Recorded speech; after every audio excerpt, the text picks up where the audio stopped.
প্রিয় বরগুনাবাসী, আমরা জানি জুলাই গণ অভ্যুত্থানের পরে চাঁদাবাজ এবং দুর্নীতি আবারও চেপে বসেছে বাংলাদেশ রাষ্ট্রে।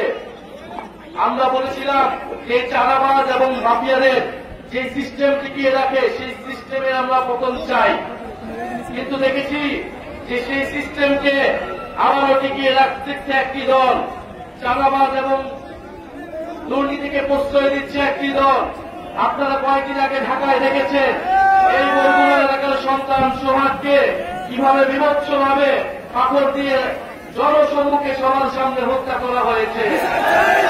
বরগুনাবাসীকে এই ধরনের সিস্টেম দেখতে চায়?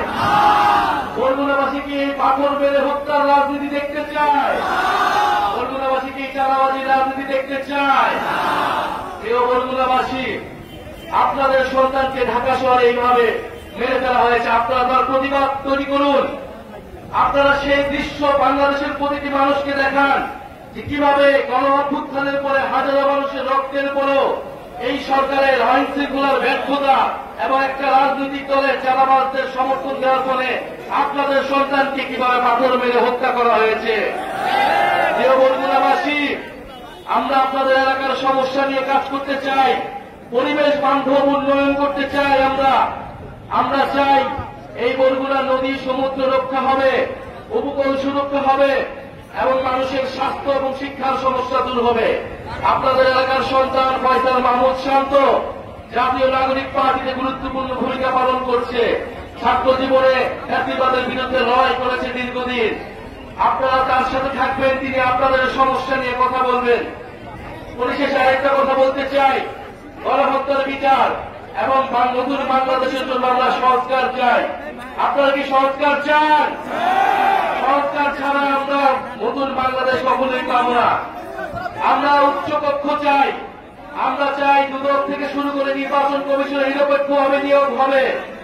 আমরা চাই প্রধানমন্ত্রীর ক্ষমতা নিয়ন্ত্রিত থাকবে। আমরা কোন স্বৈরতন্ত্র বাংলাদেশে আর ফেরত আসতে দিব না। নতুন করে কাউকে স্বৈরাচার হইতে আমরা দিব না। আমরা জাতীয় নাগরিকভাবে স্পষ্টভাবে বলেছি, আমরা বাংলাদেশপন্থী রাজনীতি করব।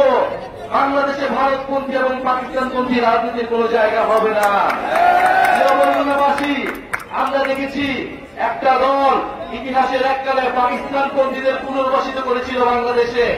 এখন এই গণ অভ্যুত্থানের পরে তারা আবার মুজিববাদীদের পুনর্বাসিত করছে।